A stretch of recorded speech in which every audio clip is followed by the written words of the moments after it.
जैसा खावे अन्न वैसा होवे मन, जैसे पीवे पानी वैसी होवे वाणी।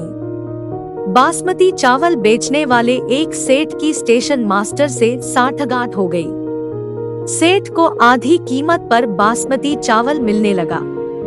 सेठ ने सोचा कि इतना पाप हो रहा है तो कुछ धर्म कर्म भी करना चाहिए। एक दिन उसने बासमती चावल की खीर बनवाई और किसी साधु बाबा को आमंत्रित कर भोजन प्रसाद लेने के लिए प्रार्थना की। साधु बाबा ने बासमती चावल की खीर खाई। दोपहर का समय था। सेठ ने कहा, महाराज अभी आराम कीजिए, थोड़ी धूप कम हो जाए फिर पधारिएगा। साधु बाबा ने बात स्वीकार कर ली। सेठ ने 100 रुपए वाली 10 लाख जितनी रकम की गड्डियां उसी कमरे में चादर से ढक कर रख दी। साधु बाबा आराम करने लगे। खीर थोड़ी हजम हुई। साधु बाबा के मन में हुआ कि इतनी सारी गड्डियां पड़ी हैं, एक दो उठाकर झोले में रख लूं तो किसको पता चलेगा। साधु बाबा ने एक गड्डी उठाकर रख ली। शाम हुई तो सेठ को आशीर्वाद देकर चल पड़े। सेठ दूसरे दिन रुपए गिनने बैठा तो एक गड्डी 10,000 रुपए कम निकली। सेठ ने सोचा कि महात्मा तो भगवत पुरुष थे, वे क्यों लेंगे।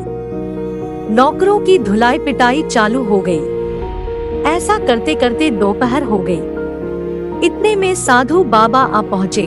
अपने झोले में से गड्डी निकालकर सेठ को देते हुए बोले, नौकरों को मत पीटना, गड्डी में ले गया था।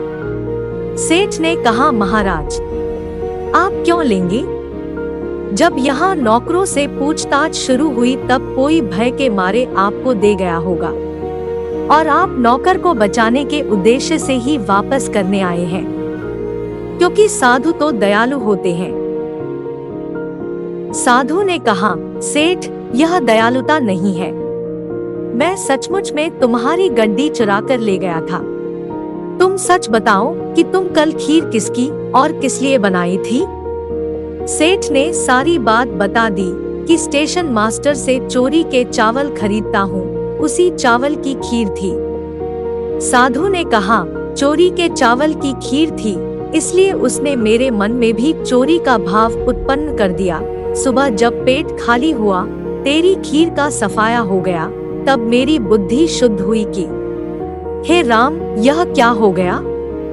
मेरे कारण बेचारे नौकरों पर न जाने क्या बीत रही होगी, इसलिए तेरे पैसे लौटाने आ गया।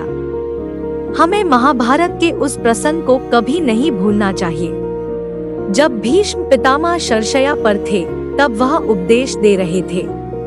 द्रौपदी ने उनसे कहा कि उस समय आपकी बुद्धि कहाँ चली गई थी जब भरी सभा में मेरा चीरहरण हो रहा था। तब उन्होंने कहा कि उस समय मैं इसीलिए कुछ नहीं बोल पाया क्योंकि मेरी बुद्धि जड़ताक्रांत हो गई थी, क्योंकि मेरे अंदर पापियों का अन्न था। अब मेरे रक्त के प्रवाह से पापी अन्न का खून चला गया, इसलिए मेरी बुद्धि निर्मल हुई। तो जैसा आप खाओगे वैसा मन होगा। इसलिए एक धर्मात्मा को शुद्धता के साथ, सात्विकता के साथ सुपाच्य भोजन ग्रहण करना चाहिए। इसीलिए कहते हैं कि जैसा खाओ अन्न वैसा होवे मन, जैसा पियो पानी वैसी होवे वाणी।